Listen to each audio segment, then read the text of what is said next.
যখন কোনো বান্দা সূরা ফাতিহার একটা করে আয়াত বলে আলহামদুলিল্লাহি রাব্বিল আলামিন, সঙ্গে সঙ্গে আল্লাহ জবাব দিয়ে বলেন হামিদানি আবদি, বান্দা তুই আমার প্রশংসা করলি। আর রহমানির রহিম যখন বলে আল্লাহ বলেন আসনা আলাইয়া আবদি। মালিক ইয়াউমিদ্দিন যখন বলে আল্লাহ বলেন মাজ্জাদানি আবদি।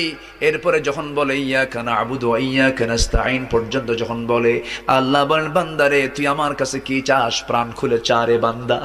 ইহদিনাস সিরাতাল মুস্তাকিম থেকে শুরু করে নিয়া ওয়ালাদ-দাল্লিন পর্যন্ত যখন বান্দা বলে তখন আল্লাহ বলেন বান্দা নামাজের মধ্যে এমন প্রেমের খেলা খেললি বান্দা, তুই যা চাইলি সব আমি আল্লাহ কবুল করলাম।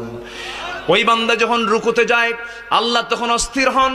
ওই বান্দা যখন সিজদায় যাওয়ার জন্য প্রস্তুতি নাই, সমস্ত ফেরেশতাকে ডাক দিয়ে বলেন ও ফেরেশতারা, এই বান্দাগুলো আমাকে দেখলো না, রাসূলকে দেখলো না, কোরআনকে দেখে হাদিসকে বিশ্বাস করে আমাকে খুশি করার জন্য তার সবচেয়ে সম্মানজনক